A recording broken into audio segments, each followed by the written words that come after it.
Boa noite, meus irmãos. Estamos novamente aqui de maneira virtual, mas com certeza com o nosso coração saudoso por conta do tempo que já se passou sem termos as nossas reuniões presenciais, sem termos a alegria de estarmos em comunhão. Mas Deus conhece todas as coisas e com certeza Ele abreviará esse tempo. Então vamos agora meditar na palavra do Senhor, observar as lições que a palavra do Senhor nos traz para esta noite. E nós queremos falar sobre esperança. Qual seria o resultado da esperança em nossa vida? Como a esperança nos ajuda, nos auxilia na vida cristã? Você já parou para responder a essa pergunta? Já meditou, refletiu sobre ela? Como a esperança pode nos auxiliar, pode nos ajudar na vida cristã? Eu creio que por ter fé no que Deus nos prometeu, nós podemos sim nutrir esperanças legítimas. E esperança no sentido de esperançar e não no sentido de esperar. Esperança de esperar é aquela esperança que nela existe ainda dúvida. Eu espero que não chova no meu casamento. Eu espero que chova hoje. Ou ainda, aqueles que esperam que o cobrador não me encontre. Mas todas essas coisas podem acontecer. Eu espero que não aconteça, mas sim, pode acontecer. Não existe nenhuma segurança que não aconteça. Mas esperança, no sentido de esperançar, é uma coisa que eu creio que já adquiri, que apesar de não estar desfrutando completamente, eu já possuo.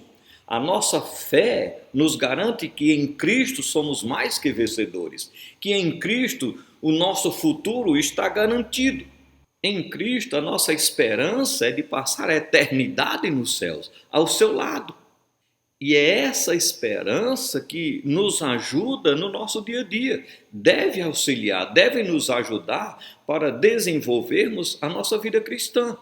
Eu não preciso viver brigando, mentindo, com falsidade nos relacionamentos. Eu não preciso viver enganando as pessoas, machucando as pessoas. Pois quem tem fé e vive essa esperança, a sua prática de vida, o seu comportamento no dia a dia, é um comportamento adequado aos santos. Se eu creio que aquilo que Deus me prometeu estar garantido é meu, irei desfrutar, eu não preciso mais disputar com ninguém. Eu não preciso mais passar por cima de outros para adquirir, porque já é meu. O Senhor me concedeu. E se já tenho sido abençoado por Deus, Deus tem me concedido uma família maravilhosa, Deus tem me sustentado a minha casa, tem me dado muito mais até do que eu necessito. Eu preciso ter uma conduta que manifeste essa minha esperança. Porque se Deus tem feito tudo isso, tem me abençoado, abençoado a minha casa, abençoado a minha família, dado muito mais do que eu preciso, e eu continuo mentindo, enganando, sendo hipócrita, então a minha fé não é uma fé bíblica, é uma fé defeituosa. Porque a fé bíblica alimenta a esperança que me leva a ter uma vida dentro do padrão ético estabelecido pelo Senhor, estabelecido pelas Escrituras. Se eu não vivo dentro desse padrão, a minha fé é defeituosa, é uma fé torta, é uma fé de aparência, é uma fé que não tem a vida eterna. Porque a esperança, ela nos ajuda a ter uma vida cristã condizente com as Escrituras, a ter uma vida cristã que obedeça o padrão das Escrituras, que dá um testemunho público da nossa fé. Então, como a esperança nos ajuda na vida cristã? A esperança nos ajuda a testemunhar uma vida com Deus. Em Romanos capítulo 12, verso 12 diz: regozijai-vos na esperança, serdes pacientes na tribulação, na oração, perseverantes. E em Provérbios 10, verso 28 diz: a esperança dos justos é alegria, mas a expectação dos perversos perecerá. Infelizmente, o que transparece na vida de muitos cristãos é que a vida com Cristo é, na verdade, sem vida. Ela é monótona. Ela tem um estado eterno de letargia, aquele contentamento mais contrito. Estou alegre, mas triste. O Senhor assim quer para a minha vida, o Senhor acha que eu devo fazer dessa forma, então só me resta estar satisfeito com isso. Será mesmo que esse deve ser o nosso comportamento? Você não sente alegria porque o que você acha que lhe alegra, Deus proíbe, mas fica satisfeito porque essa é a vontade de Deus, mesmo Ele proibindo, por capricho Deus diz que nós não podemos fazer isso, não podemos fazer aquilo, mas eu tenho de aceitar. Esse é o nosso comportamento, ou deve ser o nosso comportamento? Na verdade, não. As Escrituras nos mostram que a nossa alegria deve ser uma alegria contagiante, uma alegria que vem do fundo do nosso coração, que enche todo o nosso ser. A alegria de estar na presença de Deus, a alegria de fazer a vontade de Deus, que é a nossa vontade. De manifestar publicamente que nós encontramos em Jesus a verdadeira felicidade, por conta de tudo que implica estar com o Senhor, ter Cristo em nossa vida.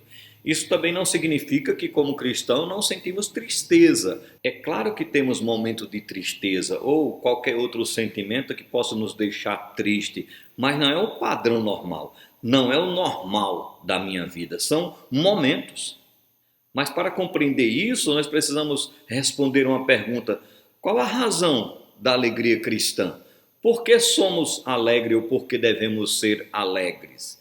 E uma alegria que vem por conta da nossa esperança. No Evangelho de João, nas palavras de Jesus Cristo, a sua vitória sobre o mundo é o verdadeiro motivo da nossa alegria. Jesus morreu por nossos pecados e ressuscitou. Vencendo a morte, ele abriu as portas do céu para que nós possamos entrar e ter uma plena comunhão com Deus. E por conta disso, nós temos todas as razões do mundo para estarmos alegres.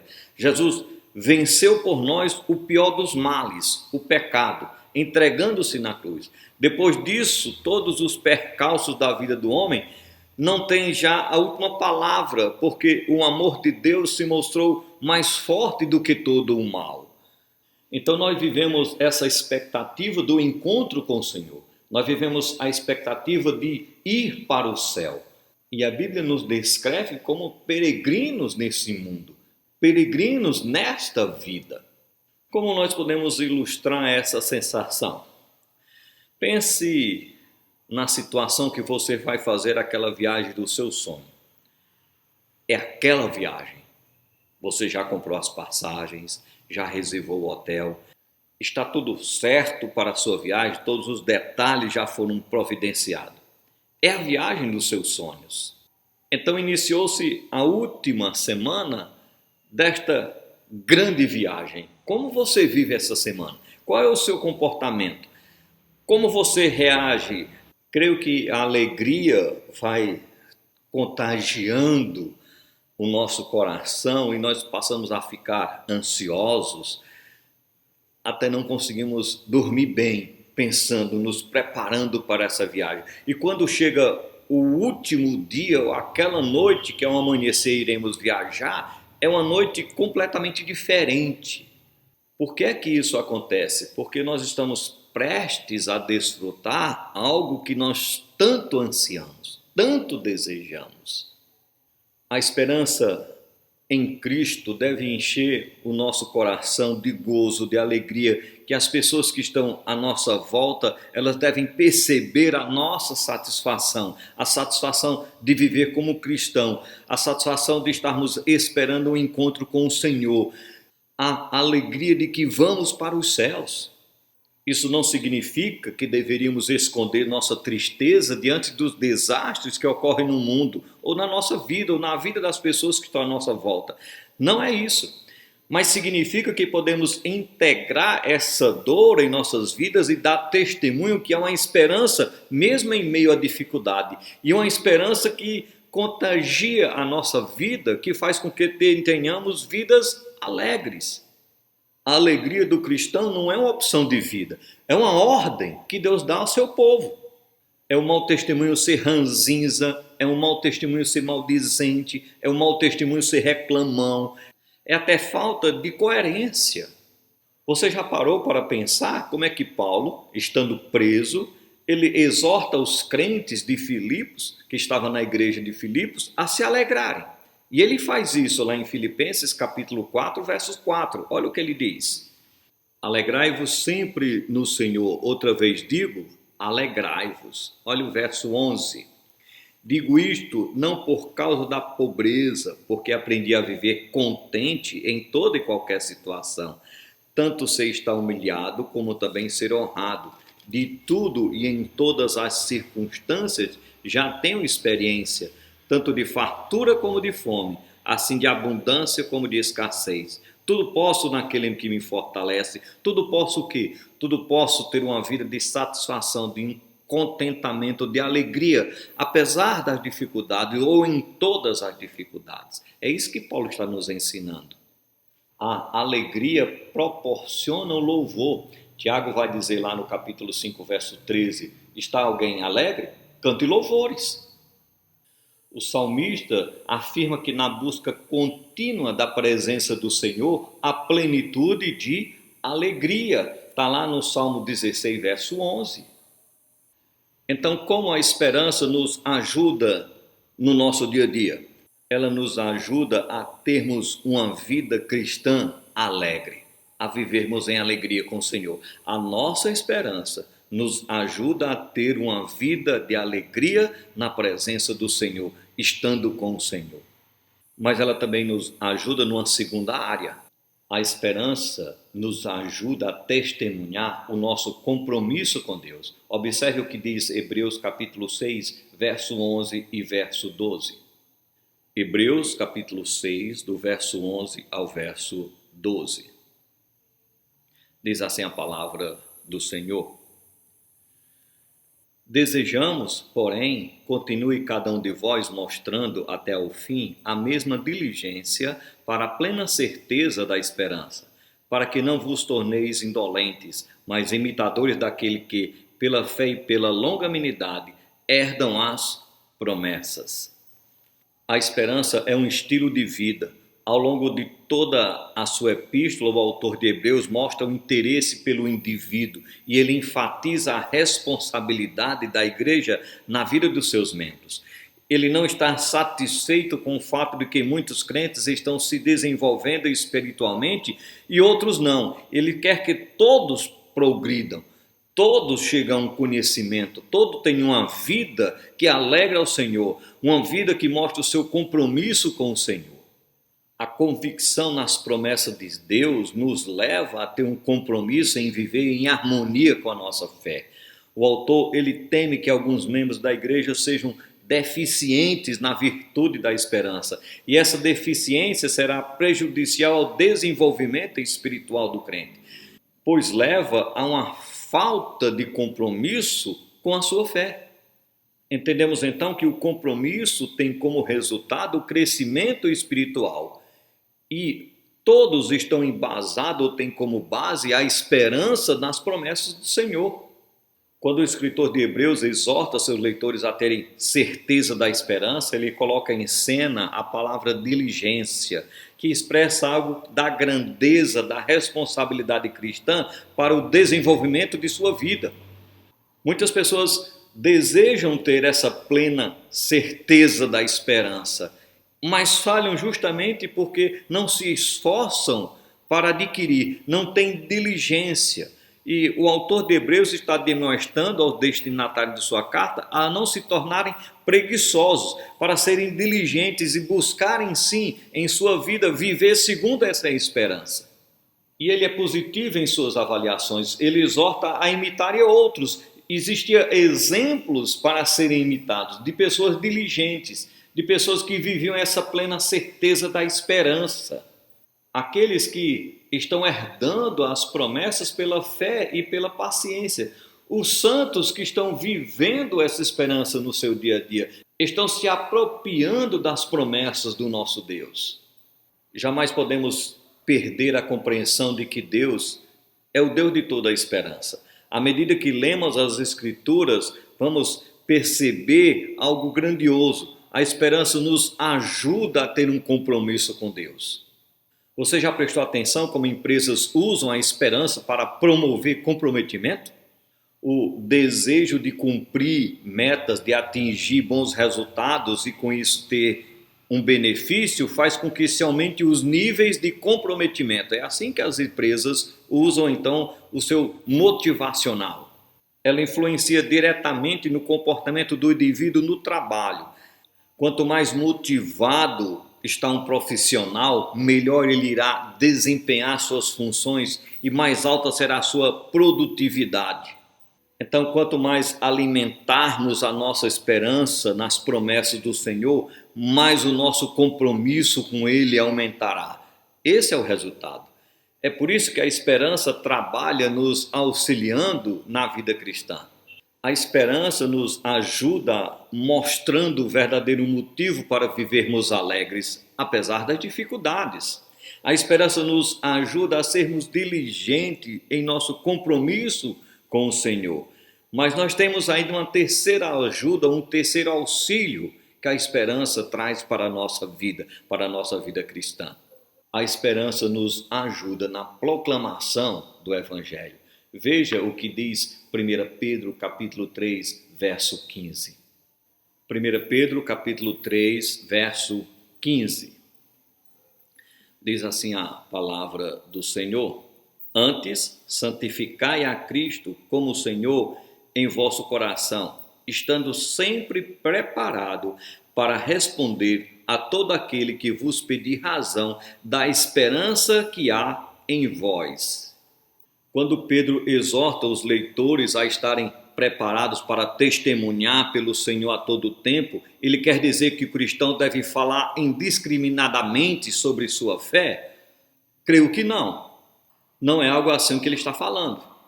O Senhor Jesus, lá em Mateus 7, verso 6, diz que nós não devemos dar aos cães o que é santo, nem lançar as nossas pérolas aos porcos.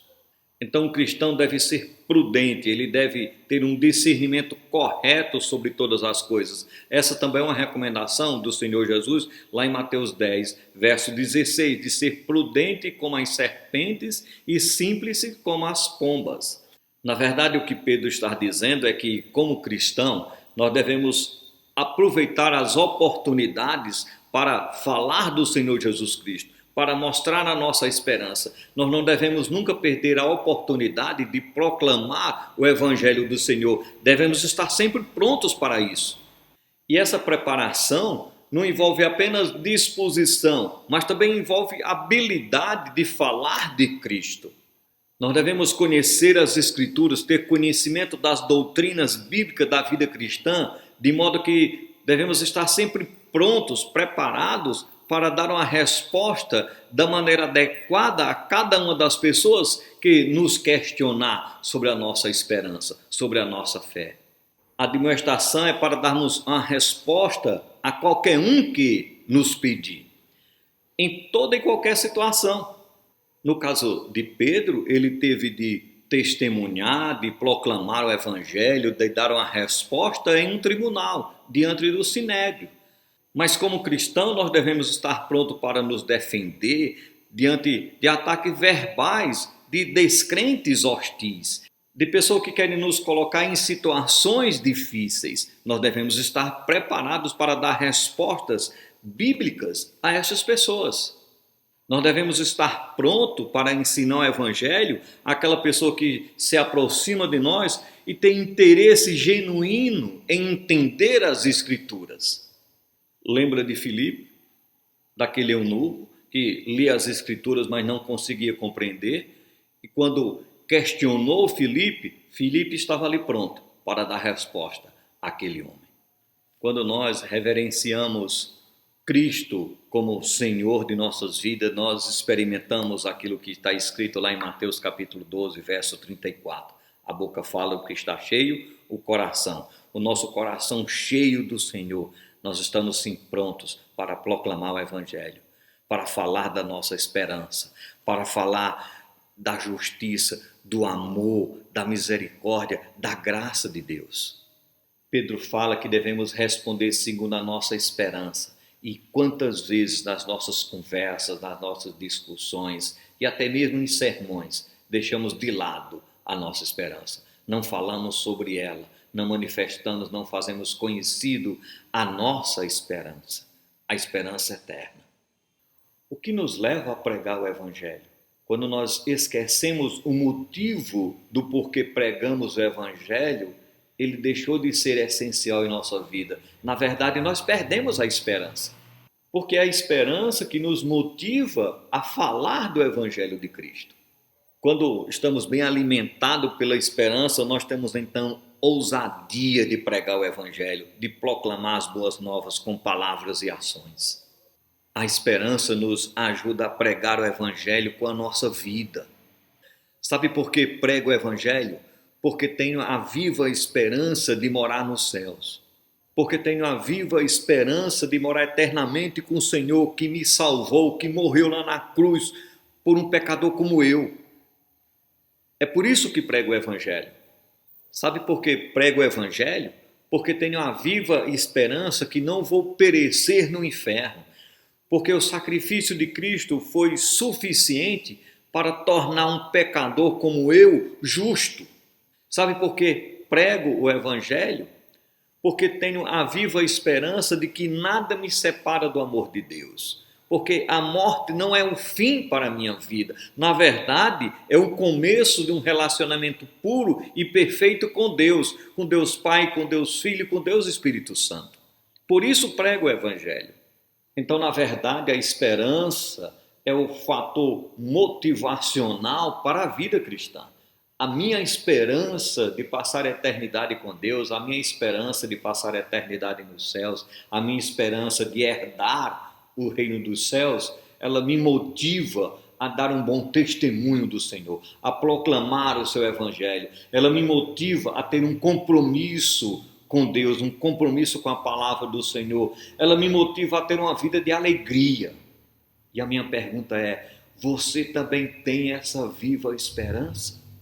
Como você vive a esperança? Como você tem testemunhado em sua vida essa esperança? As pessoas percebem em você a alegria quando elas olham para a sua vida, a vida como um crente, como um cristão. Elas chegam à conclusão que você é alguém alegre, satisfeito, contente. Ou você não testemunha nada disso? Ou na verdade as pessoas olham para você e veem uma pessoa amargurada, uma pessoa triste, que reclama da vida, que está sempre descontente com todas as coisas, tem sempre algo a acrescentar, uma crítica a fazer. Esse é o seu comportamento. Quando as pessoas olham para você, elas veem uma pessoa compromissada com Deus. Quando elas nos observam a mim e a você, elas veem pessoas que têm compromisso com a palavra de Deus, de viver a palavra de Deus. As pessoas têm testemunhado o Evangelho na nossa boca. Nós temos falado de Cristo para as pessoas, temos ensinado Cristo, nós temos falado do amor, falado da justiça, falado da graça, falado da misericórdia de Deus. Temos nós testemunhado as boas novas da salvação? Se a esperança no Senhor está em sua vida, se a esperança no Senhor está na minha vida, então nós testemunharemos a alegria de viver com Deus. Testemunharemos a alegria, a satisfação de andar com o Senhor Jesus. Se a esperança está na minha vida, está na sua vida, sim, nós iremos ter uma vida dentro do padrão estabelecido pelas Escrituras. Sim, testemunharemos de maneira diligente o nosso compromisso com o Senhor. Se a esperança do Senhor está na sua vida, está na minha vida, nós iremos proclamar as boas novas. Seremos, sim, mensageiros do Evangelho do Senhor.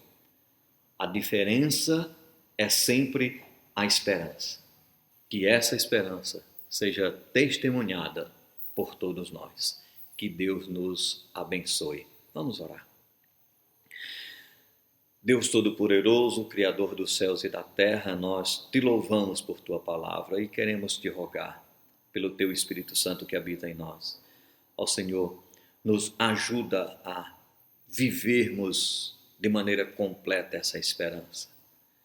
Que a esperança, Senhor, possa nos ajudar, Senhor, a ter vidas alegres na tua presença, alegres por estarmos contigo. Que a esperança, Senhor, possa nos ajudar a ter um compromisso contigo, a sermos diligentes com tua palavra. Que a esperança, Senhor, possa nos ajudar a proclamar as boas novas do teu evangelho.